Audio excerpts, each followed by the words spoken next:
जैसे ही दलाई लामा टेंजिन ग्यात्सो अपने 90 साल के करीब आ रहे हैं, ये एक ऐसा मील का पत्थर है जो शांति और टाइबेटी कल्चर को बचाने के लिए समर्पित जीवन पर सोचने को मजबूर करता है। उनके सक्सेशन का सवाल बहुत बड़ा हो जाता है, सिर्फ टाइबेटन्स के लिए ही नहीं, जो उन्हें अपना स्पिरिचुअल गाइड और प्रोटेक्टर मानते हैं, बल्कि ग्लोबल कम्युनिटी के लिए भी, जो उनके कंपैशन और नॉन वायलेंस के मैसेज को वैल्यू करती है।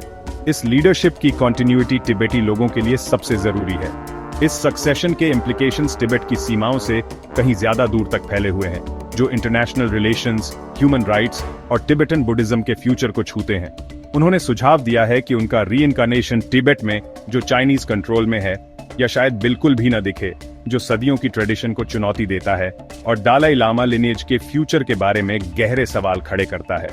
उन्होंने अपने गुजरने से पहले एक सक्सेसर नियुक्त करने का आइडिया भी दिया है। यह ट्रेडिशन से एक रेडिकल ब्रेक है, जो एक तेजी से बदलती दुनिया में तिब्बतन बुद्धिज्म के सर्वाइवल को सुनिश्चित करने की उनकी कमिटमेंट को दिखाता है। यह forward thinking approach spiritual heritage को बचाने के लिए डिजाइन किया गया है। यह सिर्फ एक स्पिरिचुअल मैटर नहीं है, यह तिब्बती ऑटोनॉमी के लिए एक स्टैंड है, पॉलिटिकल प्रेशर और कल्चरल एसिमिलेशन के सामने सेल्फ डिटर्मिनेशन के अधिकार का एक बोल्ड असर्शन है। ये इंस्टीट्यूशन को पॉलिटिकल इंटरफेरेंस से बचाने का एक तरीका है, खासकर उन लोगों से जो अपने स्ट्रेटेजिक एडवांटेज के लिए सिलेक्शन प्रोसेस को कंट्रोल करना चाहते हैं। दलाई लामा एक्सटर्नल मैनिपुलेशन को रोकने के लिए एक्टिवली काम कर रहे हैं। दलाई लामा का अप्रोच ट्रेडिशन को मॉडर्न प्रैग्मेटिज्म के साथ मिलाता है, यहाँ तक कि तिब्बतन्स को यह तय करने देने के लिए एक रेफरेंडम का प्रस्ताव भी रखते हैं कि क्या इंस्टीट्यूशन को जारी रहना चाहिए। उन्हें अपनी स्पिरिचुअल डेस्टिनी को आकार देने के लिए सशक्त बनाते हैं। यह डेमोक्रेटिक अप्रोच अनप्रेसिडेंटेड है, स्टेक्स ग्लोबल हैं। क्या अगले दलाई लामा एक सच्चे स्पिरिचुअल लीडर होंगे जो पीस, कंपैशन और विजडम के सिद्धांतों को समर्पित होंगे, या एक अथॉरिटेरियन स्टेट द्वारा चुना गया एक फिगर हेड, एक पपेट जिसे पॉलिटिकल एजेंडास को पूरा करने के लिए मैनिपुलेट किया गया है, बजाय तिब्बती लोगों की स्पिरिचुअल नीड्स के? रोल की इंटेग्रिटी खतरे में है। उनके रीइंकार्नेशन को खोजने की प्रोसेस सीक्रेट है, जो विजन्स और साइंस द्वारा निर्देशित होती है। एक गहरा स्पिरिचुअल अंडरटेकिंग जो सदियों से चला आ रहा है, जो ऑरेकल्स की विजडम और सीनियर लामास के गाइडेंस पर निर्भर करता है। इसलिए कोई भी इंटरफेरेंस तिब्बतन्स द्वारा सैक्रिलेज माना जाता है, उनकी सबसे गहरी मान्यताओं का उल्लंघन और उनकी कल्चरल आइडेंटिटी के लिए खतरा। दलाई लामा की केयरफुल प्लानिंग उनका प्रोटेक्शन का अंतिम कार्य है, जो तिब्बती लोगों और उनके स्पिरिचुअल हेरिटेज के प्रति उनके अटूट समर्पण का एक प्रमाण है। उनका लक्ष्य कंपैशन की चेन को अनब्रोकन रखना है, यह सुनिश्चित करना कि पीस, नॉन वायलेंस और विजडम के वैल्यूज फ्यूचर जनरेशंस को गाइडेंस देते रहे। उनकी लेगेसी सिर्फ उनके जीवन से ही नहीं, बल्कि इस बात से भी परिभाषित हो सकती है कि वह तिब्बत के स्पिरिचुअल फ्यूचर को कैसे सुरक्षित करते हैं, यह सुनिश्चित करते हुए कि तिब्बतन बुद्धिज्म की रोशनी दुनिया में चमकती रहे। इसके बिल्कुल उल्टा चाइना ने यह साफ कर दिया है कि दलाई लामा के अगले चुनाव को वही कंट्रोल करेगा। ऑर्डर नंबर 5 जैसे कानूनों के जरिए बीजिंग सभी तिब्बतन रीइंकार्नेशंस को अप्रूव करने का अधिकार होने का दावा करता है, जिसका मकसद एक प्रो बीजिंग दलाई लामा को स्थापित करना है ताकि उसकी सत्ता को वैधता मिल सके। प्लान एक स्टेट मैनेज्ड खोज को अंजाम देना है, एक बच्चे को नए दलाई लामा के रूप में पेश करना है और उसे पार्टी की निगरानी में बड़ा करना है। पांचन लामा के साथ परखी गई यह रणनीति तिब्बतन बुद्धिज्म को बांटने का खतरा पैदा करती है, एक दलाई लामा एग्जाइल में, दूसरा चाइना द्वारा समर्थित। तिब्बत के अंदर के तिब्बतन्स के लिए एग्जाइल दलाई लामा को सपोर्ट करना खतरनाक होगा। चाइना के लिए यह एक स्पिरिचुअल ट्रेडिशन को स्टेट क्राफ्ट का एक टूल बनाने की चाल है। उत्तराधिकार की लड़ाई आखिरकार तिब्बत की आत्मा के लिए एक जंग है। क्या दलाई लामा करुणा की एक किरण बने रहेंगे या एक राजनीतिक कठपुतली बन जाएंगे? इंडिया का तिब्बत के साथ रिश्ता बस अभी का नहीं है, यह सदियों पुराना रिश्ता है जो हमारी साझा हिस्ट्री में बुना हुआ है। ये एक ऐसा रिश्ता है जिसकी जड़ें हिस्ट्री और स्पिरिचुअल हेरिटेज में बहुत गहरी हैं, कल्चर और विश्वासों का एक ऐसा मेल जिसने दोनों देशों को समृद्ध किया है। फिलोसॉफिकल आइडियाज का एक्सचेंज, बुद्धिज्म का फैलाव और पुरानी परंपराओं के लिए आपसी रिस्पेक्ट, इन सभी ने इस यूनिक रिश्ते को बनाने में एक जरूरी रोल प्ले किया है। जब तिब्बत के स्पिरिचुअल लीडर दलाई लामा 1959 में भारी पॉलिटिकल उथल-पुथल के बीच तिब्बत से भाग गए, तो इंडिया ने अपनी करुणा और इंसानियत के उसूलों पर चलते हुए उन्हें शरण दी। शरण देने के इस काम ने तिब्बती कम्युनिटी को, जो अपनी मातृभूमि से उखड़ गए थे, अपने जीवन को फिर से बनाने और अपनी संस्कृति को देश से बाहर भी बनाए रखने में मदद की, और उन्होंने ऐसी बस्तियां और संस्थाएं स्थापित की जो तिब्बती पहचान के जीवंत केंद्र बन गए हैं। दशकों तक इंडिया ने एक जटिल डिप्लोमेटिक सिचुएशन को संभाला, तिब्बती लोगों और उनके उद्देश्य के लिए अपने समर्थन को अपने शक्तिशाली पड़ोसी चीन के प्रति एक सतर्क दृष्टिकोण के साथ संतुलित किया। हालांकि हाल के बॉर्डर पर तनाव और बढ़ते जियोपॉलिटिकल बदलावों ने इस लंबे समय से चली आ रही स्थिति को काफी बदल दिया है, जिससे इंडिया की स्ट्रैटेजिक प्रायोरिटीज का फिर से आकलन करने की जरूरत पड़ी है। अब तिब्बत को चीन के साथ अपने जटिल संबंध में इंडिया के लिए एक स्ट्रैटेजिक कार्ड के रूप में देखा जा रहा है, एक ऐसा फैक्टर जो उसकी फॉरेन पॉलिसी के फैसलों और रीजनल सिक्योरिटी पर असर डाल रहा है। दलाई लामा और तिब्बती लोगों के लिए पब्लिक सपोर्ट पहले से कहीं ज्यादा साफ और मुखर है, जो इंडिया के अंदर बढ़ती भावना को दर्शाता है। दलाई लामा और तिब्बती गवर्नमेंट इन एग्जाइल के होस्ट नेशन के तौर पर इंडिया तिब्बत के फ्यूचर को शेप देने में एक यूनिक रिस्पांसिबिलिटी और प्रभाव रखता है। दलाई लामा के उत्तराधिकार संकट में इंडिया की भूमिका निस्संदेह बहुत जरूरी है, जिसका तिब्बत के स्पिरिचुअल और पॉलिटिकल लैंडस्केप पर काफी असर पड़ेगा। अगले दलाई लामा की पहचान और इंडिया की सीमाओं के भीतर मान्यता की संभावना एक अवसर और एक चुनौती दोनों पेश करती है। अगर ऐसा होता है तो न्यू दिल्ली को निस्संदेह बीजिंग से भारी डिप्लोमेटिक प्रेशर और जांच का सामना करना पड़ेगा, जो उत्तराधिकार के मुद्दे को अपनी सॉवरेनिटी का मामला मानता है। दलाई लामा के उत्तराधिकार के बारे में इंडिया का अंतिम फैसला उसकी सीमाओं से कहीं ज्यादा दूर तक गूंजेगा, जिसका इंटरनेशनल रिलेशंस और धार्मिक स्वतंत्रता के लिए गहरा ग्लोबल असर होगा। इस मामले में तिब्बती लोगों की पसंद के साथ मजबूती से खड़े रहना ग्लोबल स्टेज पर धार्मिक स्वतंत्रता और आत्मनिर्णय के समर्थन में एक बोल्ड और साफ बयान होगा। इंडिया की भूमिका बदल गई है। यह अब सिर्फ उन लोगों के लिए शरण नहीं है जो अत्याचार से भाग रहे हैं। इंडिया तिब्बत की रिच कल्चरल हेरिटेज और उसके फ्यूचर का प्राइमरी गार्डियन और प्रोटेक्टर बन गया है, एक ऐसी रिस्पांसिबिलिटी जिसे वह दृढ़ विश्वास और स्ट्रैटेजिक अवेयरनेस दोनों के साथ निभाता है। इंडिया में एक नया आर्ग्यूमेंट जोर पकड़ रहा है कि असली बॉर्डर चाइना के साथ नहीं बल्कि तिब्बत के साथ है। 1950 से पहले इंडिया की उत्तरी सीमा एक शांत संप्रभु तिब्बत के साथ थी, न कि एक मिलिटराइज्ड चाइनीज सीमा के साथ। यह नजरिया तिब्बत में चाइना की वैधता को चुनौती देता है और सीमा विवाद को कब्जे का नतीजा बताता है।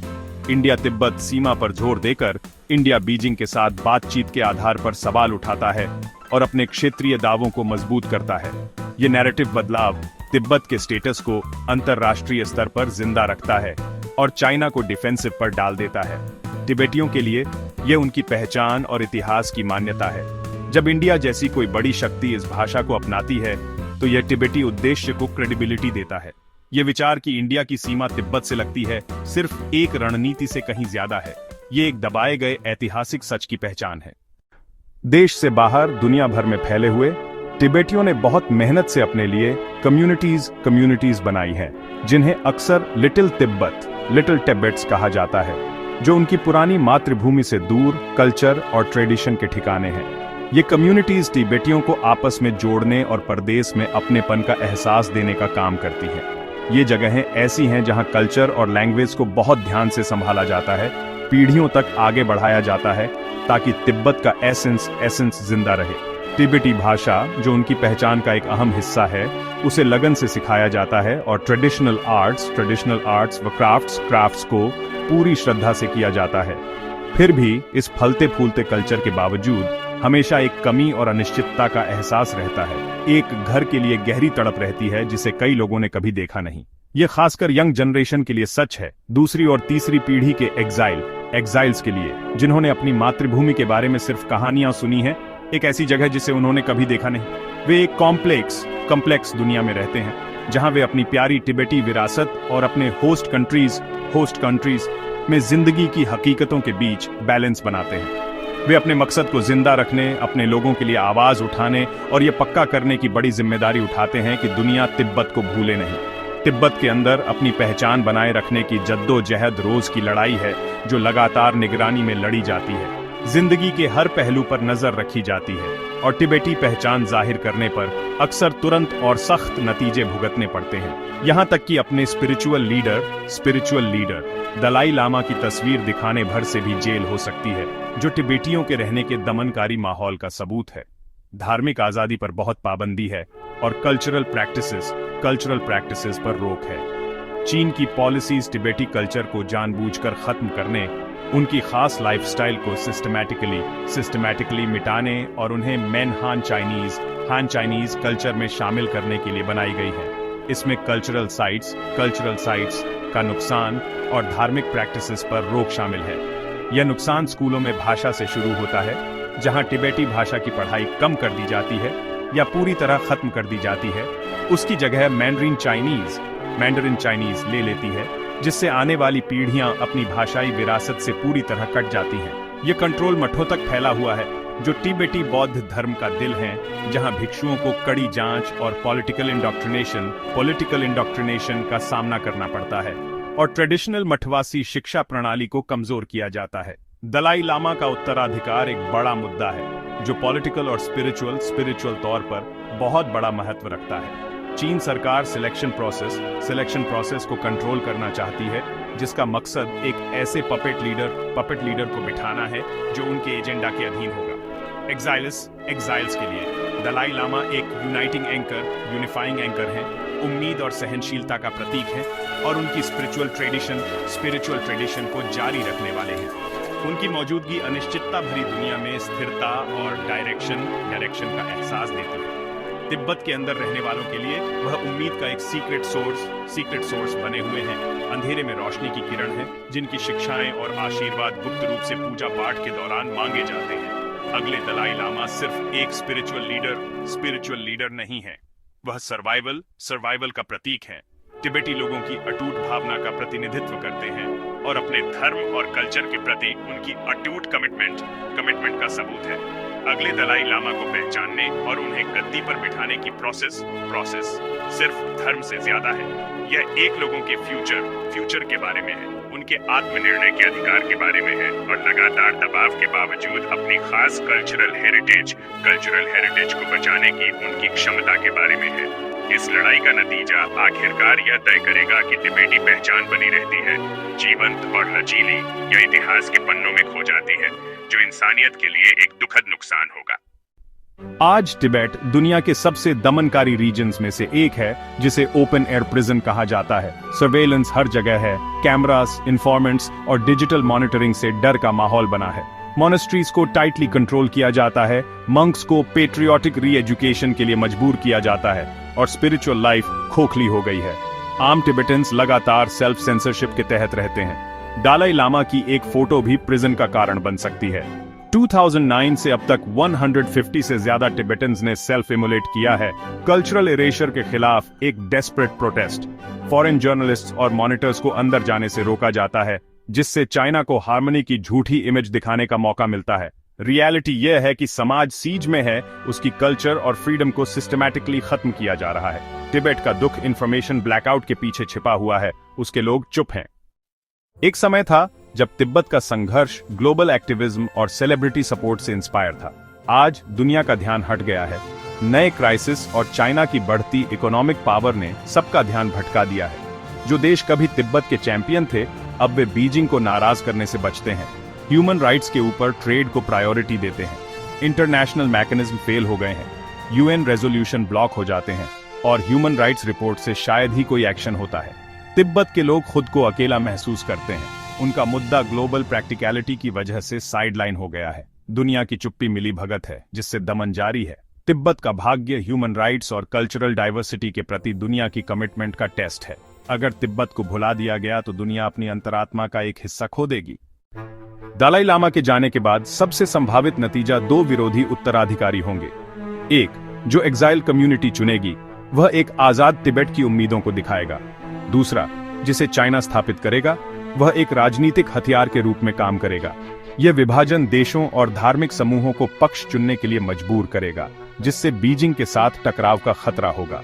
बहुत से देश अस्पष्टता चुन सकते हैं या चाइना के कैंडिडेट को पहचान सकते हैं, जिससे तिब्बतन कॉज और अलग थलग पड़ जाएगा।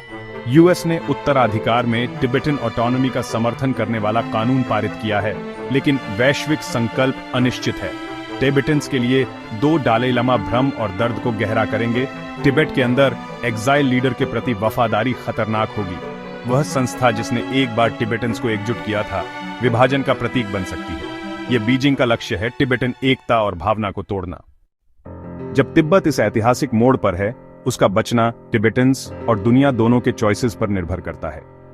चाइना को दलाई लामा का उत्तराधिकार डिसाइड करने देना एक कलेक्टिव मॉरल फेलियर होगा। तिब्बत के लिए लड़ाई कल्चरल ऑटोनॉमी और रिलीजियस फ्रीडम के लिए लड़ाई है। ये वो वैल्यूज हैं जो ग्लोबल कॉन्शियंस के दिल में हैं। तिब्बतन्स का रेजिलियंस एग्जाइल में और घर पर उनकी सबसे बड़ी ताकत है। अगले दलाई लामा, जिन्हें उनके लोग पहचानेंगे, एंड्योरेंस का सिंबल होंगे, भले ही वे लसा से कभी शासन न करें। दुनिया को यह कहना होगा कि दलाई लामा का सक्सेशन एक रिलीजियस मामला है, जिसमें गवर्नमेंट का कोई दखल नहीं होना चाहिए। तिब्बत के लिए सपोर्ट ह्यूमन डिग्निटी और डाइवर्सिटी के लिए एक यूनिवर्सल कमिटमेंट है।